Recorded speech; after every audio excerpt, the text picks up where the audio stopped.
மகா பரிசுத்த நாமத்திற்கு மகிமை உண்டாவதாக. இந்த அருமையான பரிசுத்த நல்ல நாளும் காலை வேளையிலும் ஆண்டவருடைய பாதத்துல கடந்து வந்து இறைவனை தொழுது கொள்ள முடியாத பெரிய பாக்கியத்தை தேவன் கொடுத்த நல் சிலாக்கியத்திற்காக தேவனுக்கு நாம் அதிகமாக சோத்திரம் செலுத்துவமாக.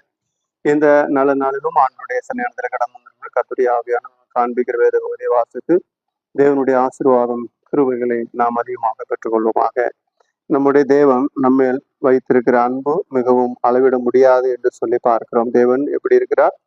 அன்பாகவே இருக்கிறார் என்று சொல்லி பார்க்கிறோம். தேவன் நம்மேல் அன்பு வைத்திருக்கிறார். நாமும் தேவன் மேல் என்ன செய்யணுமா? அதிகமான அன்பு வைத்திருக்க வேண்டும் என்று சொல்லி பார்க்கிறோம். தேவனிடத்தில் அன்பா இருக்கிறேன் சொல்லுகிறவன் அவன் எப்படிப்பட்டவனா இருக்க வேண்டும் என்று சொல்லி 1 யோவானின் புஸ்தகம் 1 யோவான் 4ஆம் அதிகாரம் வசனம் 20-21 வாசிக்கும் பொழுது இவ்விதமாக சொல்லுகிறதை பார்க்கிறோம். தேவனிடத்தில் அன்பு கூறுகிறேன் என்று ஒருவன் சொல்லியும் தன் சகோதரனை பகைத்தால் அவன் பொய்யன். தான் கண்ட சகோதரனிடத்தில் அன்பு கூறாமல் இருக்கிறவன் தான் காணாத தேவனிடத்தில் எப்படி அன்பு கூறுவான்? தேவனிடத்தில் அன்பு கூறுகிறவன் தன் சகோதரிடத்திலும் அன்பு கூற வேண்டும் என்கிற இந்த கற்பனையை அவராலே பெற்றிருக்கிறோம் என்று சொல்லி தேவ ஆவியானவர் அப்போஸ்தலனாகிய யோவான் மூலமாக எழுதி வைத்திருக்கிறதை நாம் பார்க்கிறோம். இந்த சீசனுக்கு ஒரு பேர் உண்டு, அவர் பேர் யோவான். இன்னொரு பேர் அவருக்கு உண்டு. என்ன பேரு? அன்பின் சீசன். இவர் இயேசுநாதருடைய மார்பிலே சாய்ந்திருந்தவர். இப்போ ராபோஜனத்தப்போ இயேசுநாதருடைய மார்பிலை சாய்ந்திருந்தார். ராபோஜனத்தை அப்போதான் மாத்திரமல்ல, எப்பொழுதுதான் போஜனம் பண்ணுகிறோ அப்பொழுதெல்லாம் அவர் மார்பிலை சாய்ந்து கொண்டு அவ்விதமாக இயேசுநாதரிடத்துல அதிகமாக பேசி கொண்டு இருக்கிற ஒரு தேவ மனிதன். அங்க இருந்த இயேசுநாதரை விட அங்க இருந்த சீசர் எல்லாரையும் விட மிகவும் இளமையான ஒரு மனிதனாக இருந்தார். இவர் தேவனிடத்துல அதிகமாக அன்பு வைத்தார். அதனால தேவன் மேல் அன்பு வைத்த அப்படின்னா எப்பொழுதும் தேவனுடைய மார்பில் சாய்ந்து கொண்டு தேவனிடத்துல எதையாவது கேட்டுக்கிட்டு அவர் சொல்வதை கேட்டுக்கிட்டே இருப்பார் என்று சொல்லி விதமாக பார்க்கிறோம். அதனால் சொல்லுகிறார், தேவன் அன்பாகவே இருக்கிறார் என்று சொல்லுகிறதை பார்க்கிறோம். தேவன் மிகவும் அன்புள்ளவராக இருக்கிறார். ஏனென்றால் யோவான் எழுதின சுவிசேஷம் 3ஆம் அதிகாரம் 16ஆம் வசனம் 17ஆம் வசனத்தை வாசிக்கும் பொழுது, பிதாவாகி இறைவன் நம்மேல் வைத்த தமது அன்பை விளங்க பண்ணினார், அந்த அன்பு எப்படிப்பட்டதா இருக்கிறது என்று சொல்லி அங்கே சொல்லுகிறதை நாம் வேதத்திலே வாசிக்கிறோம். தேவன் தம்முடைய ஒரே பேரான குமாரனை விசுவாசிக்கிறவன் எவனோ அவன் கெட்டு போகாமல் நித்திய ஜீவனை அடையும்படிக்கு இயேசுவை தந்தருளி இந்த உலகத்திலே இவ்வளவாய் உலகத்தில் அன்பு கூர்ந்தார். உலகத்தை ஆக்கினைக்குள்ளாக தீர்க்கும்படி தேவன் தம்முடைய குமாரனை உலகத்தில் அனுப்பாமல் அவராலே உலகம் ரட்சிக்கப்படும்படிக்காக அப்படி செய்தார். ஹல்லேலூயா. தேவன் அவரை அனுப்பினது என்ன காரியத்துக்காக? உலகம் ஆக்கினைக்குள்ளாக தீர்க்கப்படும்படியாக அல்ல, அவராலே உலகம் ரட்சிக்கப்படும்படிக்கு அப்படி செய்தார் என்று சொல்லி வேதம் சொல்லுகிறதை பார்க்கிறோம். தேவன் தம்முடைய ஒரே பேரான குமாரனை விசுவாசிக்கிறவனோ அவன் கெட்டு போகாமல் நித்திய ஜீவனை அடையும்படிக்கு அவரை தந்தரில் இவ்வளவாய் உலகத்தில் அன்பு கொண்டார். தேவன் மனிதன் மேல் அன்பு வைத்தார். இன்னைக்கு மனிதர்கள் நிறைய பேர் சொல்லுவாங்க இல்லையா, ஆண்டவரே உங்களுக்கு அன்பு இல்லையா? கடவுளே கண்ணு இல்லையா, மூக்கு இல்லையா, வாய் இல்லையா, காது இல்லையான்னு கேட்பாங்க. அதெல்லாம் உங்களுக்கு அன்பே இல்லையான்னு கேட்பாங்க. இறைவன் அன்பாகவே இருக்கிறார். ஆனா மனிதன் இறைவனுடைய அன்பை விட்டு விலகி போகிறவனாகவும் மனிதன் மேல் அன்பு செலுத்துகிறது இல்லை என்று சொல்லி பார்க்கிறோம். சில அன்பு இருக்குது, அது வம்புல போய் மாட்டி விடுகிறதையும் பார்க்கிறோம். இறைவனுடைய வார்த்தை சொல்லுகிறது, நாம் தேவனிடத்தில் அன்பு செலுத்த வேண்டும். தேவனிடத்தில் அன்பு செலுத்துகிறேன், அன்பு கூறுகிறேன் என்று சொல்லி தன் சகோதரனை பகைத்தால் அவன் பொய்யன். தான் கண்ட சகோதரனிடத்தில் அன்பு கூறாதவன் தான் காணாத தேவனிடத்தில் எப்படி அன்பு கூறுவான் என்று சொல்லி நாம் விதமாக பார்க்கிறோம். தன்னுடைய சகோதரனை பகைத்தால் அவன் பொய்யன் என்று சொல்லி வேதம் சொல்லுகிறது. தான் சகோதரனை பகைக்க கூடாது. விதமாக அவனை சிநேகிக்க வேண்டும், அவனிடத்தில் அன்பு செலுத்த வேண்டும். அவன் தன் சகோதரனா இருக்கிற அப்படின்னா நிறைய குறைகள் எல்லாரிடத்திலும் இருக்கும், ஆனால் அன்பு செலுத்த வேண்டும். அன்பு திரளான பாவங்களை என்ன செய்யும்? மூடும் என்று சொல்லி வேதம் சொல்லுகிறதை பார்க்கிறோம். அன்புக்கு பொறாமை இல்லை, அன்பு தன்னை புகழாது, இருமாப்படையாது, பொய் சொல்லாது, தாங்கும், சகிக்கும், சகலத்தையும் நம்பும் என்று சொல்லி 1 கொரிந்தியர் புத்தகம் 13ஆம் அதிகாரத்துல 1லிருந்து நான் கடைசி வரைக்கும் 13 வசனம் வரைக்கும் வாசிக்கும் பொழுதே அன்பை குறித்து மிகவும் அழகாக அப்போஸ்தலனாகிய பரிசுத்த பவுல் சொல்லுகிறதை நாம் பார்க்கிறோம். அன்பு எப்படிப்பட்டது என்றால் அது வலிமை உள்ளது. நேசத்தலல் மரணத்தை பார்க்கலும் வலியது என்று சொல்லி பார்க்கிறோம். அப்படி என்றால் நேசம், நம்முடைய அன்பு இவ்விதமாக இருக்க வேண்டும். தேவன் மேல் அன்பு செலுத்துகிறவர்கள் தன் சகோதரனையும் அன்பு செலுத்த வேண்டும். சகோதரர்களை, சக மனிதன் மேல் அன்பு செலுத்த வேண்டும். பார்க்கிறவர்கள் அவர்களை பார்த்தோடனே விலகி போகிறதும், அவர்களை பார்த்து போய் விசாசே அப்படின்னு சொல்வதும், சகோதரர்களை பார்த்தோடனே அவர்கள் விட்டு அவர் அங்க வர்றாங்க இங்க விலகி ஓடுகிறதும், எரிஞ்சு விழுகிறதும், கோபப்படுகிறதும், பல விதமான செயலை சண்டை போடுகிறதும், இப்படி இருந்தால் இதுல தேவ அன்பு இல்லை என்று சொல்லி பார்க்கிறோம். தேவன் அன்பாக இருக்கிறார். நாம் நல்லால் செய்தாலும் பொல்லால் செய்தாலும் தேவன் நம்மேல் வைத்த அன்பை விளங்க செய்கிறார். அவர் நல்லார் மேலும் பொல்லார் மேலும் தமது மலையை வர்ஷிக்க பண்ணுகிறார் என்று சொல்லி மத்தேயு எழுதின சுவிசேஷம் 6ஆம் அதிகாரத்தில் கர்த்தராகிய இயேசுநாதர் சொல்லுகிறதை அவருமாக பார்க்கிறோம். கர்த்தர் என்ன சொல்லுகிறார் என்றால், நல்லார் மேலும் தீயவர் மேலும் தமது மலையை வர்ஷிக்க பண்ணி அவர்களை ஆசீர்வதிக்கிறார். எல்லா ஆத்துமாக்களும் என்னுடையது என்று ஆண்டவர் சொல்கிறார். எல்லார் மேலும் பொதுவாக இறைவன் உலகத்திலே எல்லார் மேலையும் அனுபவித்திருக்கிறார். அதுல தம்முடைய பிள்ளைகள் அவருடைய நாமத்தை ஏற்றுக்கொண்டு அவருடைய பிள்ளைகளா மாறினவர்களுக்கு கொஞ்சம் விசேஷித்த அன்பு கிடைக்கிறது. மற்றபடி அவர் எல்லார் மேலும் என்ன செய்யறார்? அன்பு செலுத்துகிறார் என்று சொல்லி பார்க்கிறோம். நாம் அன்பு செலுத்துவர்களாக இருக்க வேண்டும். ஒரு மனிதன், தேவபக்தியில் ஒரு மனிதன் இருந்தாராம். அவர் அந்நீரை உபசரிக்கிறதுல மறவாதிரிகள் என்று சொல்ல வசனத்தின்படி வருகிற எல்லாரையும் அன்பாய் கூப்பிட்டு உபசரித்து அனுப்புகிறவர். ஒரு நாள் அவர் மத்தியான வேலையிலே அவர் உட்கார்ந்திருக்கும் பொழுது ஒரு பரட்ட தலையோடு அழுக்கான உடம்போடு ஒரு மனிதன் 40 வயதுக்கு மனிதன் அவன் கடந்து வந்தான். பார்க்கிறதுக்கு பரிதாபமாக இருந்தது. அவன் வந்தான், தண்ணி ஏதாவது கிடைக்குமா என்று சொல்லி கேட்டான். வா வா, தண்ணி என்ன, சாப்பாடே தாரேன்னு சொல்லி இந்த மனுஷன் என்ன பண்ணார், வாயா அப்படின்னு சொல்லி உட்கார வச்சு கை காலெல்லாம் கழுவ சொன்னாரு. தண்ணி கொடுத்தாரு. தண்ணி குடிச்சிட்டான். கை காலெல்லாம் கழுவு, மூஞ்செல்லாம் கழுவிட்டாங்க. முகத்தெல்லாம் கழுவுனா கொஞ்சம் பிரைட்டா இருந்துச்சு, நல்லா இருந்துச்சு. சரி வா உட்காரு அப்படின்னு சொல்லிட்டு சாப்பாடு போட்டார். சாப்பாடு போட்டோன்னா அவன் சாப்பிட்டு பல நாட்கள் ஆச்சு. சாப்பாடை பார்த்து என்ன செஞ்சான்னா வேகமா அள்ளி அள்ளி சாப்பிட்டான். இவர் ஓடி போய் கையை பிடிச்சுக்கிட்டார். ஏ என்ன என்ன என்னையா சாப்பாடுலாம் போட்டீங்க, தடுக்குறீங்க, கையை பிடிச்சிக்கிட்டீங்க, நீ சாப்பிடுறதுல இருக்கட்டும், இன்னைக்கு உனக்கு எத்தனை நாள் நீ சாப்பிடல? நான் சாப்பிட்டு பல நாட்கள் ஆச்சியா? பல நாட்கள் ஆச்சுன்னு சொல்றிய, இந்த சாப்பாடு ஆண்டவர் கொடுத்துருக்காரு, கடவுள் உனக்கு, கடவுளுக்கு நன்றி ஒரு சொல்ல மாட்டியா? அப்படி என்ன நன்றி கேட்டவனா இருக்கிற, நன்றி சொல்லு அப்படின்னு சொல்லு. அவன் சொன்னா, எனக்கு சின்ன வயசுல இருந்து கடவுள் யாருன்னு எனக்கு தெரியாது. கடவுள்னா யாரு? நான் அவரை பார்த்ததில்லை, எனக்கு அவரை தெரியாது. நான் எதுக்கு அவருக்கு நன்றி சொல்லணும்? ஆனா உங்களுக்கு சொல்றேன், நீங்க தான் எனக்கு சாப்பாடு கொடுத்தீங்க, நன்றி சொல்றேன். அவருக்கு கோபம் வந்துருச்சு. பக்தியுள்ள கிறிஸ்தவர் இல்லையா, சிலருக்கு கடவுள் அப்படின்னு சொன்னா பிடிக்காது. தமிழ்ல, சுத்த தமிழ்ல கடவுள் சொன்னா என்ன செய்யாது, பிடிக்காது. கர்த்தர்னு சமஸ்கிருத வார்த்தையில சொன்னாதான் பிடிக்கும். ஆனா கடவுள்னு சொல்றாங்க அப்படிமா, அது ஒரு கம்ப்ளைண்டா எடுத்துப்பான். அப்படி பக்தியுள்ள கிறிஸ்தவர்கள் நிறைய பேர் உண்டு. இவங்களுக்கு ஒண்ணு, அது எப்படி நீ கடவுள் இல்லைன்னு இப்படி சொன்னா, ஏசுனாத ஒண்ணு சாப்பாடு, அப்படியே ஏசு யாருன்னு சொல்லி கேட்டான். ஏசு யாருன்னு கேட்ட, எந்திரிச்சு போடா அப்படின்ட்டார். உடனே அவன் எந்திரிச்சு என்னன்ட்டான், அவனுக்கு கொஞ்சம் ரோசம்லாம் இருக்க தானே செய்யும். சரி அப்படின்னு சொல்லிட்டு சாப்பாட்டை போட்டு, இந்த மனுஷன் என்னடா உட்காவும், தண்ணி கேட்டேன், கைய காலங்கள் வச்சோன்னா, மூஞ்சலாங்கள் வச்சோன்னா, எல்லாம் பண்ணா, இப்போ சாப்பாடு கொடுத்து சாப்பிட்டுட்டு இருக்கும்போது இந்த மாதிரி சொல்லி எந்திரிச்சு போடான்னு நடத்திட்டானே. சரி அப்படின்னு வச்சு அவன் போயிட்டான். இவருக்கு கோவம், பயங்கர கோவத்துல உட்காந்துக்காரு. சாப்பாட்டு பல நாள் ஆச்சான். மனுஷனா இவனுக்கு சாப்பாடு கொடுத்து பெரிய தப்பா போச்சு. இவனை கூப்பிட்டு சாப்பாடு கொடுத்து பெரிய தப்பா போச்சு. இவன் சாப்பாடு கொடுக்காம விட்டுருக்கலாம். கடவுளுக்கு ஒரு நன்றி சொல்லி ஏசி ஆளுங்க வேற கட்டுப்பிட்டானே அப்படின்னு சொல்லி திட்டிக்கிட்டே உட்கார்ந்துட்டார். திட்டிக்கிட்டே உட்காந்துட்டு இப்படி வாசலை பார்த்துக்கிட்டு இருக்கும்போது அங்க வாசல் மறுபடியும் ஒரு உருவம் ஒன்று வந்துகிட்டு இருக்குது. வந்த உருவத்தை அடையாளம் கண்டுபிடிச்சிட்டார். ஓடி போனார். ஏன்னா அவர் வணங்குற இயேசு அங்கே வந்து கொண்டிருக்கிறார். இயேசுவை பார்த்த உடனே, ஐயா வாங்க அவங்க. இயேசு கேட்கிறேன், நான் எதுக்கு வரணும்னு கேட்டார். என்னையா சொல்லிட்டீங்க, நான் உம்முடைய தாசன், நான் உம்முடைய பிள்ளை, நான் ரட்சிக்கப்பட்டிருக்கிறேன், அப்புறம் வேற என்ன, நான் உண்மை பிள்ளை, நான் பரிசுத்தாய் போயிட்டிருக்கேன். சரி அதெல்லாம் சரி, இப்ப கொஞ்ச நேரத்துக்கு முன்னாடி ஒரு மனுஷன் வந்தானே, ஒரு 40 வயசு மதிக்கத்துக்கு ஒரு மனுஷன் வந்தானே.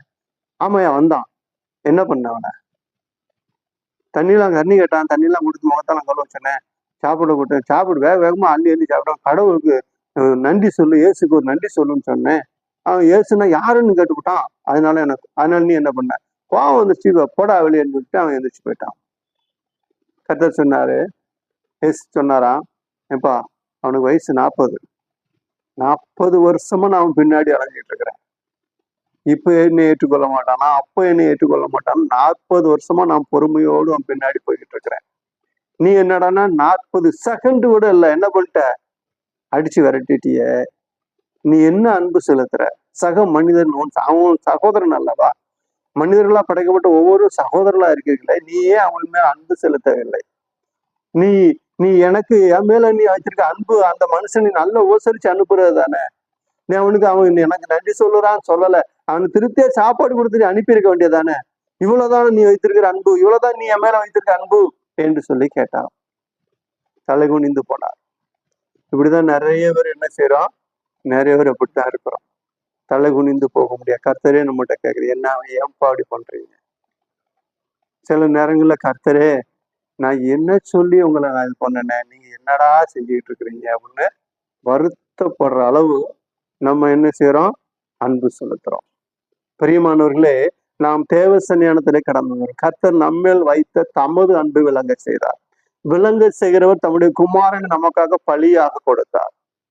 அவர் தமது அன்பை விளங்க செய்தார். நாம் தேவன் மேல் வைத்திருக்கிற அன்பை விளங்க செய்ய வேண்டுமானால் நாம் என்ன செய்ய வேண்டும் என்றால், நம்முடைய சகோதரர் மேல், நம்ம ஒருவருக்கு ஒருவர் மேல் என்ன செய்யணும், அன்பு செலுத்த வேண்டும். தான் காண்கிற சகோதரிடத்தில் அன்பு கூறாதவன் தான் காணாத தேவனிடத்தில் எப்படி அன்பு கூறுவான்? தேவனை ஒருவனும் ஒருபோதும் கண்டதில்லை அப்படின்னு சொல்லி வேதம் சொல்லுகிறார். அவன் தேவனை கண்டதில்லை, தேவனை நாம் காணவில்லை. தேவனை எப்படி நாம் காண்கிறோம்? காண்கிற சகோதரனிடமே அன்பு செலுத்த வேண்டும். நான் தேவன் மேல் அன்பா இருக்கிறேன், தேவன் அன்பா இருக்கிறார், தேவன் உண்மையிலே அன்பா தான் இருக்கிறார். நான் தேவனிடத்தில் அன்புகிறேன் என்று ஒருவன் சொல்லியும் தான் காண்கிற சகோதரனிடத்தில் அன்பு கூறாவன் அவன் பொய்யன் என்று சொல்லி வேதம் சொல்லுகிறது. காண்கிற சகோதரனிடத்தில் அன்பு கூறாதவன் எப்படிப்பட்டவனா இருக்கிறான்? நான் கர்த்தர்ட்ட அன்பு செலுத்துறேன், நான் ஒழுங்கா ஜெபம் பண்ணுவேன். ஒருத்தர் பரலோகத்துக்கு போனாராம். பரலோகத்துக்குள்ள போனோடனே வாசல்ல நின்றுட்டு ஒருத்தர் மெய்காப்பாளன்னு தடுத்து நிறுத்திக்கிட்டாராம். ஒரு சின்ன டெஸ்ட் இருக்குது, அந்த டெஸ்ட் முடிஞ்ச உடனே நீ உள்ள போலாம் அப்படின்னு சொல்லி சொன்னாராம். அப்படியா, என்ன டெஸ்ட் சொல்லுங்க, என்ன கேட்குது, இன்னைக்கு கேளுங்க அப்படின்னு வாயில் காப்பாளர் சொன்னாராம். நான் கேட்க மாட்டேன்ப்பா இந்த கேள்வியெல்லாம், கேட்கறதுக்கு உங்களுக்குன்னு ஒரு ஆள் ஆண்டவர் நியமிச்சிருக்காரு, அவர் வருவார். பேதுரு அந்த பக்கமா வந்தாராம். பேதுரு வந்தோடனே, வாப்பா தம்பி எப்படி இருக்க, நல்லா இருக்கியா, பூமியில வேலையெல்லாம் முடிச்சுட்டு வந்துட்ட போல தெரியுது, பாஸ் அப்படின்னு சொல்லி தட்டி கொடுத்துட்டு, சரி வேற ஒண்ணும் இல்லை, என்னையா தட்டு வச்சிருக்கேன், வேற ஒண்ணும் இல்லைப்பா, ஒரு சின்ன கேள்விதான். கேட்டு முடிச்சுன்னு நான் ஒரு சில கேள்வி கேட்பேன், அதுக்கு நீ என்ன செய்யணும், 100 மார்க்கு பாஸ் பண்ணிடலாம். நான் கேட்கிற கேள்விக்கு 100 மார்க்கு நீ எடுத்துட்டேன்னா நீ உள்ள பெறலாம், எடுக்கலன்னா வெளியே தான் போகணும். சரி அப்படின்னு சொல்லிட்டு சொன்னா, சரியா கேளுங்கய்யா, சரி இந்த இப்போ நீ பரலோகத்துக்கு வர்றதுக்கு பூமியில என்ன பண்ண அப்படின்னு சொல்லி கேட்டாராம். என்ன அப்படி சொல்லிட்டீங்க, நான் ரட்சிக்கப்பட்டேன் இல்லையா, அப்படியா ரட்சிக்கப்பட்டிருக்கியா, பரிசுத்தாவி பெற்றிருக்கிறேன், சரி, பாவ மன்னிப்பு பெற்றிருக்கிறேன், சரி, இயேசுநாதருக்கு நான் சாட்சியா உலகத்துல வாழ்ந்தேன், சரி, இதெல்லாம் சேர்த்து ஒரு 4 மார்க் போட்டாராம். என்ன சொல்றீங்க, 4 மார்க் தான் போட்டிருக்கீங்களா, இன்னும் 196 மார்க் வாங்கணுமா, சரி வேற என்ன பண்ணேன், நான் நிறைய ஆட்களுக்கு தானம் தர்மம் பண்ணினேன், சரி ஒரு 5 மார்க். ஐயா நான் தசமம் காணிக்கெல்லாம் ஒழுங்கா கொடுத்துருவேன், ஞாயிற்றுக்கிழமைனாலும் ஒழுங்கா சபைக்கு போவேன், ஆலயத்துல போய் கூட்டுவேன், அது பண்ணிவிடு எல்லாம் செய்வேன், சரி போட்டு என்ன பண்ணாரு, 9 மார்க் ஆச்சு. அவனுக்கு எப்படா 100 முடி உள்ள போறது அப்படின்னு சொல்லிட்டு 9 ஆச்சா. அப்ப வேற என்ன செஞ்சு இல்ல 7 எளியவர்கள்லாம் பார்த்தா உடனே அவங்களுக்கு இஸ்லாம் பத்தி சொல்லுவேன். அப்படியா? Very good. நல்ல நல்ல காரியம். சுவிசேஷம் சொல்லணும். நல்ல காரியம். சரி 10 மார்க். வேற என்ன செஞ்சீங்க? என் பிள்ளைகளை நான் ஒழுக்கமா வளர்த்தேன், கோவிலுக்கு கூட்டி போனேன். ஆனா நானும் ஒழுக்கமா இருந்தேன், ஒரே மனைவியோட ஒழுக்கமா இருந்தேன். 11 மார்க். என்னமோ சொல்லியிருக்காரு. சொல்லிட்டு இது பண்ணாரா, 12 மார்க்க தாண்டல. 12 மார்க்க தாண்டல. இவருக்கு தலையை பிச்சுக்கிட்டு போல இருந்துச்சு. ஐயா, நான் எப்போ 100 வாங்கி உள்ள போறது? அது நீ சொல்றதை பொறுத்தாம்பா இருக்கு. வேற என்ன செஞ்ச? ஐயோ, நான் ஒண்ணுமே செய்யல. எனக்காக இயேசு உலகத்துல வந்தாரு, சிலுவையில அறையப்பட்டாரு, எனக்காக ஜீவனை கொடுத்தாரு. அவர் செலுத்தின அன்பு என்னை நெருக்கி ஏவுனது. அவர் தான் எனக்கு எல்லாத்தையும். நான் ஒண்ணுமே செய்யல ஐயா, நான் எதுவுமே செய்யல. ஆளை விடுங்க, நான் ஒண்ணுமே செய்யல அப்படின்னு சொல்லிட்டு ஒரு இதுல சொன்னாராம். உடனே 100 மார்க் உள்ள போக. என்னன்னா, தேவன் தான் நமக்கு எல்லாவற்றையும் செய்தார். நாம என்ன செய்யல? என்னுடைய நீதினால, என்னுடைய பலத்தினால, கையினால் நான் அப்படி, என்னுடைய ஞானத்தினால் அப்படி எல்லாம் ஒண்ணும் கிடையாது. தேவன் எல்லாவற்றையும் நமக்கு செய்திருக்கிறார். அவர் நம்மேல் வைத்த தமது அன்பு விளங்க செய்தார். அந்த அன்பின் நிமித்தம் அவர் நமக்காக சிலுவையிலே அடைக்கப்பட்டு நொறுக்கப்பட்டு சின்னாபனமாக நமக்காக 3ஆம் நாள் உயிரோடு இருந்த அந்த அன்பின் நிமித்தம் அவருடைய ரத்தத்தினாலே இப்பொழுது நான் எங்க வந்திருக்கிறேன்? பரலோகத்துல வந்திருக்கிறேன். யார் இப்ப உங்க முன்னாடி வந்து நிற்கிறேன். 100 மார்க்குப்பா, நீ இப்ப உள்ள போட்ட. அப்போ தேவன் நம்ம அவ்வளவு அன்பு வைத்திருக்கிறார். பிரியமான தேவனுடைய பிள்ளைகளே, நாம் தேவனுடைய சன்னிதானத்திலே கடந்து வந்திருக்கிறோம். நாம் இதுவரைக்கும் என்ன செய்யல? தேவனை முகமுமா என்ன செய்யல? தரிசிக்கல. காணாத தேவனாகிய இறைவனை நாம் விதமாக பரிசுத்தவான் மூலமாக, தேவ சாட்சி மூலமாக கேள்விப்பட்டு விசுவாசித்து ஏற்றுக்கொண்டு பிதாகுமாரன் பரிசுத்தாவி நாமத்தினாலே ஞானஸ்நானம் பெற்று பாவரிக்கை செய்து பரிசுத்தாவி பெற்று ரட்சிக்கப்பட்டு தேவ சன்னிதானத்துல கடந்து வந்திருக்கிறோம்.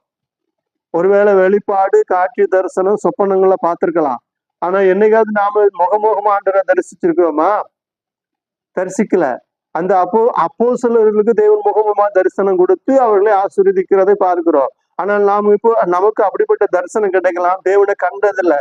ஆனால் காணாத தேவனை, நான் தேவனிடத்துல அன்பு செலுத்துறேன், நான் ஒழுங்கா தசமமா கொடுத்துருவேன், ஒழுங்கா காணிக்கை கொடுப்பேன், நான் என்ன மாதிரி யாரும் கிடையாது, நான் பெரிய பாடகராக்கும், நான் பெரிய போதகராக்கும், நான் திருக்கு தரிசனம் உரைப்பேன், கன்வென்ஷன் எல்லாம் போட்டிருக்கிறேன், நான் அதை செஞ்சேன் இதை செஞ்சேன் அப்படிலாம் சொல்றவங்க எல்லாம் எழுந்துச்சு எங்க போக முடியாது? பரலோகத்துல போக முடியாது. ஏன்னா 7ஆம் அதிகாரம் மத்தேயு எழுதின சுவிசேஷம் 7ஆம் அதிகாரம் 20, 21 என்ன சொல்லுது? அந்நாட்களில் அநேகரை நோக்கி கர்த்தாவே கர்த்தாவே, ஆமா, கர்த்தாவே கர்த்தா என்று சொல்கிறேன். 7ஆம் அதிகாரம் 20, 21.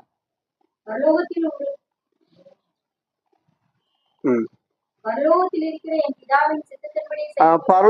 இருக்கிற என் பிதாவின் சித்தத்தின்படி செய்கிறவனே அல்லாமல், பரலோகராஜ்யத்தில் பிரவேசிப்பானே அல்லாமல், என்னை நோக்கி கர்த்தாவே கர்த்தாவே கர்த்தாவே கர்த்தாவேன்னு நாள் பொழுது சொன்னாலும் அதில் பிரவேசிப்பதில்லை.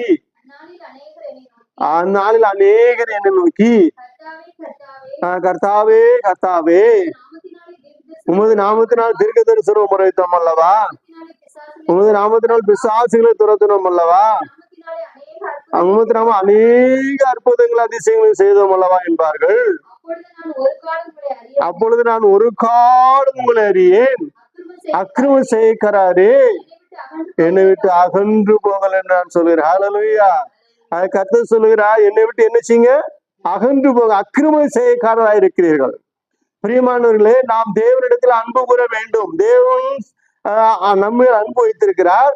நாம் தேவன் மேல் செலுத்துகிற அன்பு நாம் காண்கிற சகோதரிடத்திலே அன்பு செலுத்த வேண்டும். மத்தேயு சுவிசேஷம் 18ஆம் அதிகாரத்தில் ஒரு சம்பவத்தை குறித்து நாம் விதமாக பார்க்கிறோம். ஒரு எஜமான் இருந்தார். அந்த எஜமான் கணக்கு பார்க்க தொடங்கினார். கணக்கு பார்த்த பொழுது 10,000 தாலந்து வாங்கின ஒரு மனிதனை அவரிடத்திலே கொண்டு வந்தார்கள். அவரிடத்துல கொண்டு வந்த பொழுது அந்த எஜமான் சொன்னார், நீ இவ்வளவு கடன் போட்டு இருக்கிறாய், அந்த கடன் எல்லாம் உடனே தீரு, உடனே கொடு. ஐயா, நான் உங்ககிட்ட தான் வேலை செய்யறேன், எப்படி நான் கொடுக்கறது, கொஞ்சம் பொறுத்துக்காங்க, தர்றேன். எப்போ தருவேன்? எப்படியாவது தந்துடுறேன் ஐயா, கொஞ்சமா சம்பளத்தில் கிடைச்சிக்காங்க, கொஞ்சமா. அதெல்லாம் எனக்கு முடியாது, இப்பவுமே எனக்கு கொடு. மனைவி பிள்ளையெல்லாம் பிடிச்சி சிறையில் ஒன்று பிடிச்சி சிறையில் நீ கொடுத்து தீர்க்கிறவங்க விட மாட்டேன் அப்படின்னு சொல்லி கட்டளை போட்ட உடனே அந்த மனுஷன் என்ன பண்ணான்? காலில் விழுந்துட்டான். ஐயா, நான் எங்கேயா போய் பண்ணேன், சிறையில் அடிச்சிட்டீங்கன்னா எங்கேயா போய் பண்ணேன், உங்ககிட்ட தானே அது பண்றேன், தயவு செய்து மன்னிச்சு என்னை ஏற்றுக்கொள்ளுங்க ஐயா, கடனை மன்னிங்கன்னு சொல்லி கெஞ்சி கேட்ட பொழுது என்ன செஞ்சிட்டாரு? எஜமா மன்னிச்சிட்டாரு. சரி போ. எஜமான் யோசிக்கிறாரு, இவன் எங்க போவான், நம்மகிட்ட தானே வேலை செய்யறான், சரிடா உன் கடனை முழுவதும் மன்னிச்சுட்டேன், நீ எனக்கு ஒரு பைசா தர வேண்டாம், எனக்கு ஒன்றும் தர வேண்டாம், அவன் முழுசு மன்னிச்சிட்டேன் போ அப்படின்னு சொல்லி அனுப்பிட்டார். சரி, மன்னிக்கப்பட்டவன் போறான். அவனிடத்துல சக வீரன் என்ன எவ்வளவு வாங்கியிருந்தான்? 100 தாளந்து வாங்கியிருந்தான். இவர் 16 தாளந்து வாங்கினவர் மன்னிக்கப்பட்டு இப்ப 100 தாள் வழியில போகும்பொழுது தன்னிடத்துல கடன்பட்ட ஒருவனை பார்த்து, தன்னிடத்துல தன்னோடு சேர்ந்து வேலை செய்யறவனை பார்த்து 100 தாளந்து வாங்கின பத்தி நீ கூப்பிடுறான், வா, என்ன நீ என்கிட்ட 100 தாளந்து வாங்கினாங்க? ஆமா வாங்கினேன். அது எப்போ தருவ? தந்துடுறேன் ஐயா, வருமானம் இல்லை, இப்படியா தந்துடுறேன். ஆமா, இல்லை உன் மனைவி பிள்ளைல நீ கடனை அடைக்கலான்னு போகக்கூடாது, தயவு செய்து மனுஷன் எப்படியா தந்துடுறேன் ஐயா, காலில் விழுந்து கெஞ்சிடான். அதெல்லாம் முடியாது, நீ காலில் விழுந்து கெஞ்சது கொண்டு போட்டு இப்படி சிறையில் அடைச்சு கடன் இதுக்கு ஒன்று விட மாட்டேன்னு சொல்லி சிறையில் அடைச்சு. இன்னைக்கு நிறைய பேருக்கு என்ன தெரியுமா? தாங்கள் தேவனிடத்தில் அன்பு கூறுகிறோம் என்று சொல்லி தேவ அதிகமான அன்பு செலுத்துகிறேன் என்று சொல்லி அது என்ன செய்கிறார் என்றால், தாங்கள் செய்கிற அநேக காரியங்களை மறைப்பதற்காக பலவிதமான கிரியைகளை செய்கிறதை பார்க்கிறோம். தேவன் இவர்களுக்கு மன்னிக்கிறார், ஆனா இவர்களுக்கு என்ன செய்யற? சகோதரனை மன்னிக்க விருப்பம் இல்லை, தன்னுடைய சகோதரனை மன்னிக்க விருப்பம் இல்லை, சகோதரனை அன்பு செலுத்த விருப்பம் இல்லை. தன் சகோதரர்களை பார்த்தா மேல் ஜாதி கீழ் ஜாதி, நீ நான் தீட்டு இப்படி எல்லாம் சொல்லுகிற தன்மைகள் உருவாகிறது. இது நிமித்தம் என்ன செய்ய? தேவ கோபாக்கினைக்கு ஆளாக ஏற்படுத்தப்படுகிறார் என்று சொல்லி பார்க்கிறோம். மகாபரிசுத்தநாமத்தை மகிமையுள்ளதாக இந்த சகோதரனை உடன் வேலையாட்களை அவன் மன்னிக்காதபடினாலே அவனுடைய எஜமானை கூப்பிட்டு என்ன சொன்னார் தெரியுமா? நான் உனக்கு மன்னித்தது போல நீயும் மன்னிக்க வேண்டாமா? நான் உனக்கு எவ்வளவு முழு கடனையும் உனக்கு மன்னிச்சு விட்டுட்டேன்ல, நீயும் மன்னிச்சிருக்க வேண்டியதானே, ஏன் நீ அவனை மன்னிக்கல அப்படின்னு சொல்லி கூப்பிட்டு அவன் என்ன செய்தார்? தண்டனை கொடுத்தார் என்று சொல்லி பார்க்கிறோம். வசனம் 32 இருந்து வாசிங்க. பொல்லாத ஊழியக்காரனே, நீ என்னை வேண்டிக் கொண்டபடினால் கடன் முழுவதும் உனக்கு மன்னித்து விட்டேனே, நான் உனக்கு இறங்கினது போல நீ உடன் வேலையாருக்கு இறங்க வேண்டாமோ என்று சொல்லி அவனுடைய ஆண்டவன் என்ன செஞ்சார்? கோபம் அடைந்து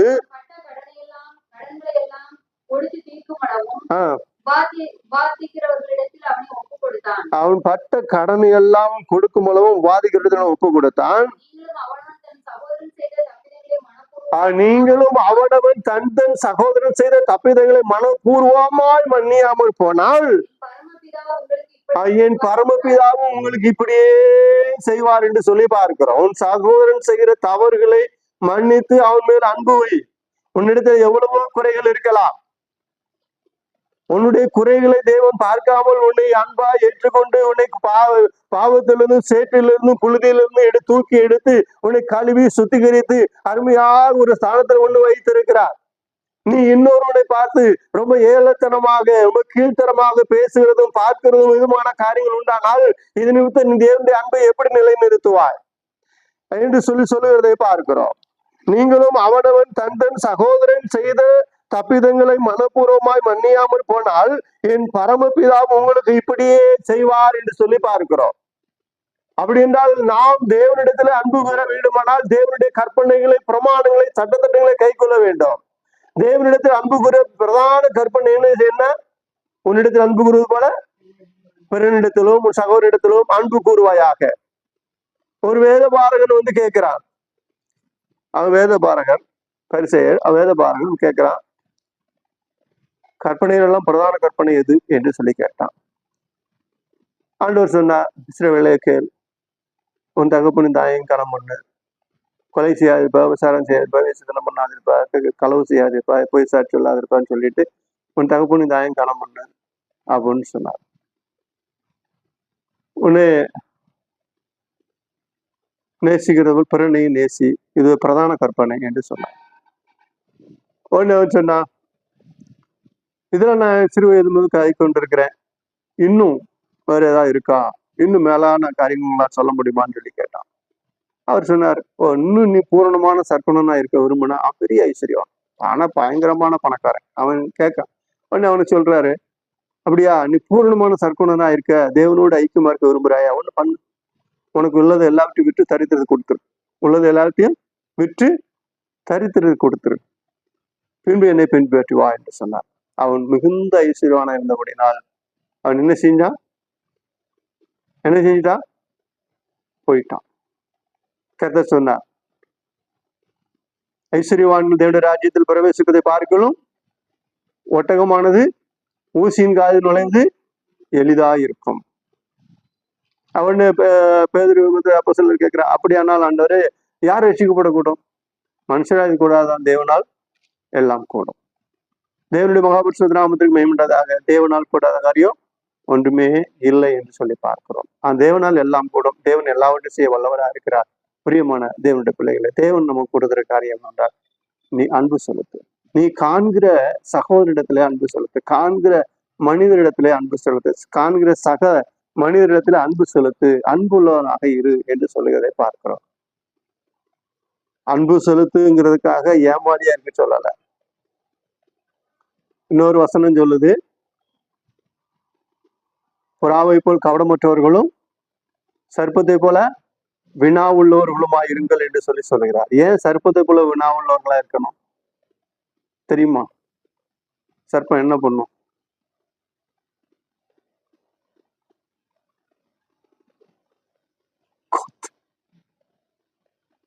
அது தன்னை பாதுகாக்கிறது ரொம்ப சேஃப்டியா இருக்கும். ஒரு நாள் நம்ம முன்னாடி உட்கார்ந்துருந்தேன், அந்த பக்கம் இருந்து ஒரு வேகமா ஒரு பாம்பு, நல்ல நீல ஒரு பாம்பு வேகமா வந்துச்சு, ஒரு கல்லு கிடந்துச்சு. வந்தோடனே என்னை பார்த்தோன்னே கல்லுக்கிட்ட பதுங்கிடுச்சு. நான் அப்படி உட்காந்து பார்த்துட்டே இருந்துட்டு கல்லுக்கிட்ட தானே பதுங்கிருக்குன்னு சொல்லிட்டு எந்திரிச்சேன்ல, எந்திரிச்ச சவுண்டு, அந்த அதிர்வு கேட்ட அடுத்த நிமிஷம் சட்டார்னு பாஞ்சு ஓடி போனதான். எங்க போச்சுன்னே தெரியல, ஓடிடுச்சு.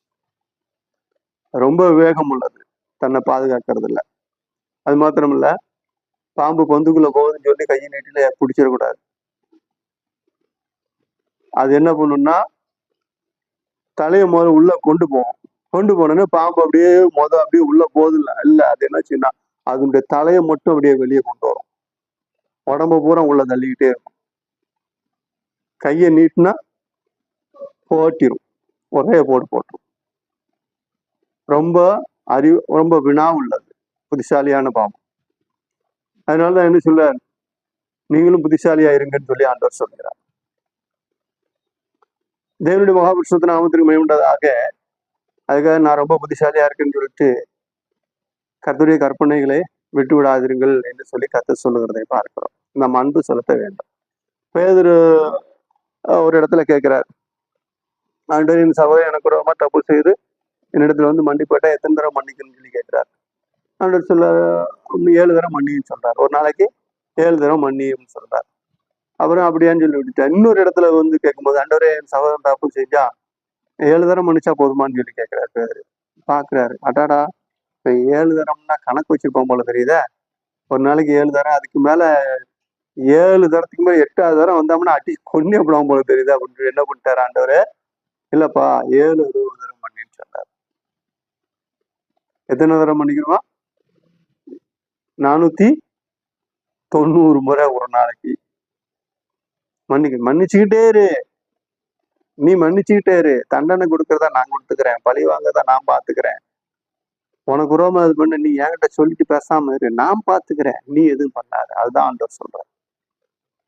இஸ்ரவேல் ஜனங்கள் கானானை நோக்கி பிரயாணப்பட்டவர்கள் சிவந்த சமுத்திரத்துக்கு முன்னாடி வந்து நிக்கிறாங்க. நிற்கும் பொழுது பின்னாடி பார்வோனுடைய சேனை துரத்திட்டு வருது, முறையிடுறாங்க. கர்த்தர் என்ன சொன்னார், நீங்கள் சும்மா இருங்க, கர்த்தர் உங்களுக்காக யுத்தம் பண்ணுவார், நீங்க சும்மா இருங்க, வேற ஒண்ணும் பண்ண, வேடிக்கை பாருங்க, நின்றுட்டு வேடிக்கை பாருங்க, கர்த்தர் உங்களுக்கு யுத்தம் பண்ணுவார். உடனே தூதன் என்ன செஞ்சாரு, பின்னாடி போனார். பின்னாடி போனான்னு மேக தூணு பின்னாடி போயிடுச்சு. மேகத்தூண் பின்னாடி போனோடனே இஸ்ரவேலருக்கு வெளிச்சமாகவும் எகிப்திற்கு அந்தகாரமுமாக அது என்ன செஞ்சிச்சு? மாற்றிடுச்சு. இஸ்ரவேல் ஜனங்கள் சமுத்திரத்தை கடந்து போகிற வரைக்கும் அவர்களுக்கு பாதுகாப்பா இருந்தது. தேவன் தம்முடைய ஜனங்கள் மேல் அன்பு வைத்தபடியா விதமான காரியங்களை செய்தார் என்று சொல்லி பார்க்கிறோம். யோசபாத் ராஜாவுடைய காலத்துல மிகவும் பயந்து நடுங்கி வாசித்து ஜெபித்து கொண்டிருக்கும் பொழுது தீர்க்கதரிசி மூலமாக சில இஸ்ரவேல் ஜனங்களே ஜனங்களே யோசபாத்த தீர்க்கதரிசி ஜனங்களே போர்ச்ச எல்லாரும் கேளுங்க, மூப்பர்களே கேளுங்க, நீங்கள் சும்மா இருங்கள், கர்த்தர் உங்களுக்காக யுத்தம் பண்ணுவார்.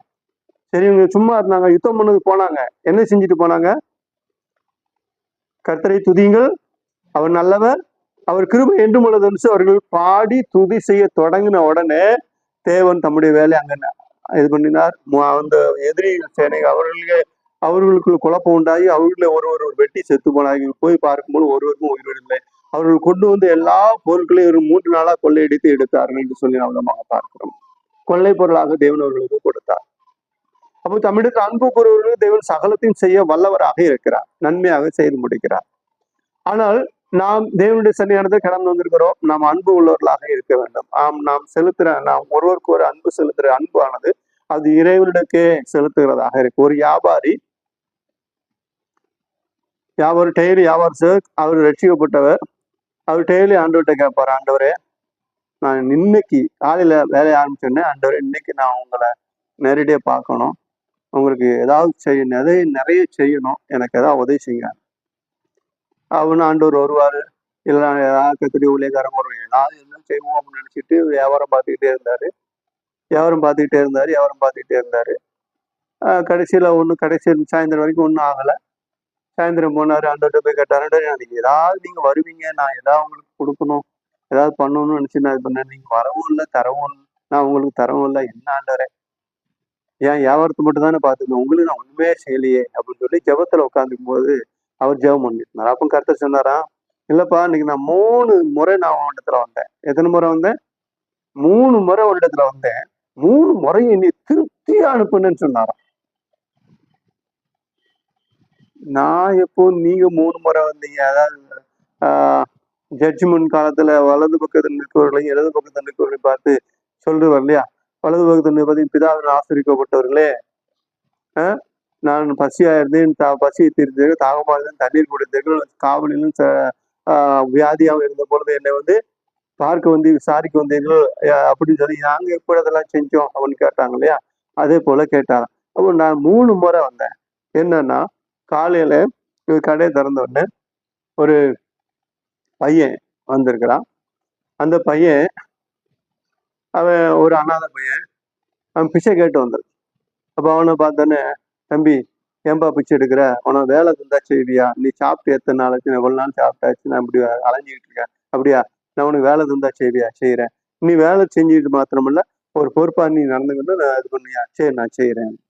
அப்போ அவனுக்கு ஒன்று என்ன பண்ணா, இவர் என்ன பண்ணிருக்காரு, அவனுக்கு ஒரு கடையிலேயே ஒரு வேலை போட்டு கொடுத்து ஒரு சம்பளத்தையும் கொடுத்து, நீ அதை வச்சுக்கிட்டு நீ இது பண்ணிக்கணும் அப்படின்னு சொல்லி அவன் வேலை செஞ்சுக்கிட்டு இருக்கான். அப்போ அவங்க ஒரு பாட்டி, யாரும் இல்லாத ஒரு அனாதை பாட்டி அந்த பக்கமா வந்திருக்குது. அந்த பாட்டி வந்தோடனே அந்த பாட்டியை கூப்பிட்டு விசாரிச்சு என்னம்மா ஏதுன்னு சொல்லி பசியில மயங்கி வந்த பாட்டிக்கு தண்ணியெல்லாம் கொடுத்து சாப்பாடு கொடுத்து இவர் வச்சிருந்த சாப்பாடெல்லாம் கொடுத்து அந்த பாட்டி நல்லா உபசரித்து, என்னம்மா என்ன ஏதுன்னு, அப்படி ஒருத்தர் மேலே எல்லாரும் கை விட்டுட்டாங்க அப்படி இருக்கேன். சரி தம்பி, உனக்கும் யாரும் இல்லை, இந்த பாட்டிக்கும் யாரும் இல்லை, நான் என்ன பண்றேன், ஒரு வீடு ஒண்ணு பக்கத்துல நம்ம இருக்குது, அந்த வீட்டுல நீங்க 2 பேர் இருந்துக்காங்க, நீ பாட்டியோட இருந்துக்கா, நீ சம்பாத்தியம் பண்ணி பாட்டி ஒண்ணு, பாட்டிமா நீங்க கொடுக்கறத நீங்க வச்சு சோறாக்கி இவனுக்கு சாப்பாடு கொடுங்க, நீ காலைல நீ என்கிட்ட டெய்லி வேலைக்கு வந்துடணும் அப்படின்னு சொல்லு. சரின்னு சொல்லிட்டு இந்த பாட்டிக்கும் உதவி செஞ்சாச்சு. அடுத்தது சாயந்தரம் போல ஒரு மனுஷன் அங்க வர்றாரு.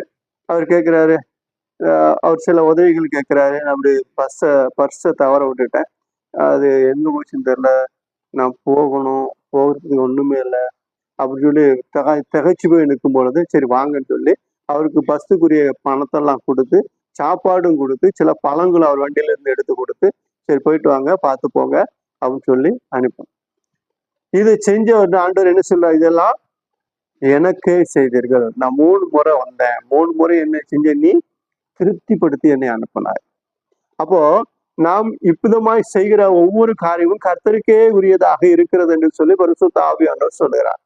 நான் தேவனிடத்தில் அன்பு செலுத்தினேன், தேவனிடத்தில் அன்பு செலுத்தினேன் என்று சொல்லி யாருக்கும் எந்த விதமான உதவிகளும் செய்யாதபடி செய்கிறவர்களையும் தடுத்து, நாமும் செய்யறதில்ல, செய்கிறவர்களையும் தடுத்து விதமாக இவங்களுக்குலாம் எந்த உதவியும் செய்யக்கூடாது, இவங்களுக்குலாம் இது பண்ணக்கூடாது, அது பண்ணக்கூடாது, இது பண்ணக்கூடாதுன்னு சொல்லி தடுத்து பலவிதமான காரியங்களை செய்கிறவர்கள் தேவனிடத்தில் அன்பு கூறுவர்கள் அல்ல என்று சொல்லி பரிசுத்த ஆவியானவர் சொல்கிறார்.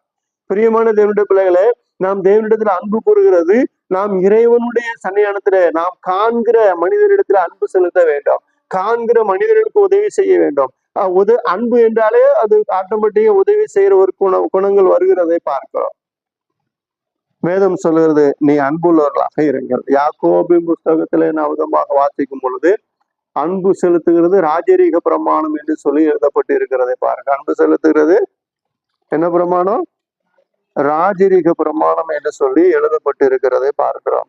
ஆனால் இவ்விதமா நாம் தேவனிடத்தில் அன்பு செலுத்தி தேவனுடைய ஆசீர்வாத கிருபைகளை பெற்றுக்கொள்ள வேண்டும் என்று சொல்லி பரிசுத்த ஆவியானவர் சொல்வதற்காக தேவனுக்கு நாம் அதிகமாக ஸ்தோத்திரம் செலுத்துவோமாக. தேவனுடைய மகா பரிசுத்த நாமத்திற்கு மகிமை உண்டாவதாக. அதனால் இந்த ராஜரீக பிரமாணமாகிய அன்பை நாம் அதிகமாக செலுத்த வேண்டும். அப்படி செலுத்தும் பொழுது தேவன் மேல் அன்பு கூறுகிறோம் என்று சொல்லி பரிசுத்த ஆவியானவர் சொல்வதற்காக இறைவனிடத்தில் நாம் அதிகமாக ஸ்தோத்திரம் செலுத்துவோமாக. தேவனுடைய மகா பரிசுத்த நாமத்திற்கு மகிமை உண்டதாக. அதனால் இந்த பிரமாணத்தை நாம் நிறைவேற்ற வேண்டும் என்று சொல்லி பரிசுத்த வேதம் நமக்கு சொல்வதற்காக தேவனுக்கு ஸ்தோத்திரம் செலுத்துவோமாக.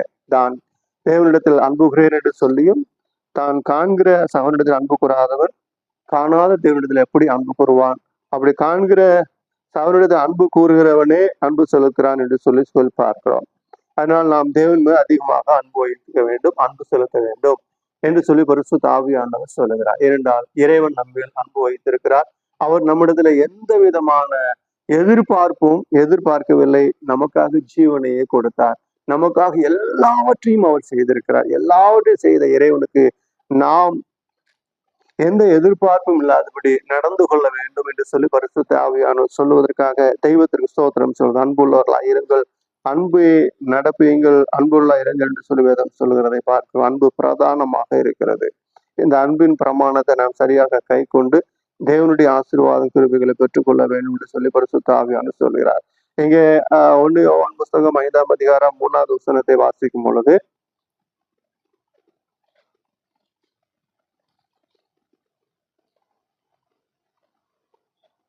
ஐந்தாம் அதிகாரம் 3வது வசனம்,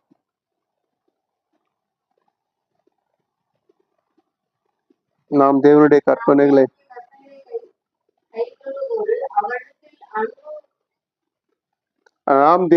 கற்பனைகளை கை கொள்வதே அவரிடத்தில் அன்பு கூறுவதாம். அவருடைய கற்பனைகள் பாரமானைகளும் அல்ல என்று சொல்லி நாம் விதமாக பார்க்கிறோம். தேவனுடைய கற்பனைகளை கை கொள்வதே தேவனிடத்தில் அன்பு கூறுவதாம். கற்பனைகளை கை கொள்வது, அவர் என்ன சொல்கிறாரோ அதுபடி நாம் செய்வது, அவருடைய கற்பனைகளையும் நியமங்களையும் சட்டத்திட்டங்களையும் கை கொள்வதே நாம் அன்பு கூறுகிறதாக இருக்கிறது. அதனால் பிரியமான தேவனுடைய பிள்ளைகளே, தேவனிடத்தில் இன்னும் அதிகமாக அன்பு செலுத்தி தேவனுடைய ஆசீர்வாதம் கிருபைகளை பெற்றுக்கொள்வோம். கர்த்ததாமே இந்த வார்த்தைகளையும் ஆசீர்வதிப்பாராக. மறுபடியும் கர்த்தரை ஸ்தோத்திரிப்போம். கேட்ட வார்த்தை மனது கொண்டு யாராவது ஜெபிக்கலாம். யாரும் முழங்கால் படித்து ஆண்டவருக்கு ஸ்தோத்திரம் செலுத்துவோம். ஸ்தோத்திரம் ஆண்டவரே, ஸ்தோத்திரம் ஸ்தோத்திரம் ஸ்தோத்திரம். பிதாவே ஸ்தோத்திரம் ஸ்தோத்திரம் ஸ்தோத்திரம் ஸ்தோத்திரம் ஸ்தோத்திரம் ஸ்தோத்திரம் ஸ்தோத்திரம் ஸ்தோத்திரம் ஸ்தோத்திரம் ஸ்தோத்திரம் ஸ்தோத்திரம் ஸ்தோத்திரம் ஸ்தோத்திரம் ஸ்தோத்திரம் ஸ்தோத்திரம் ஸ்தோத்திரம்.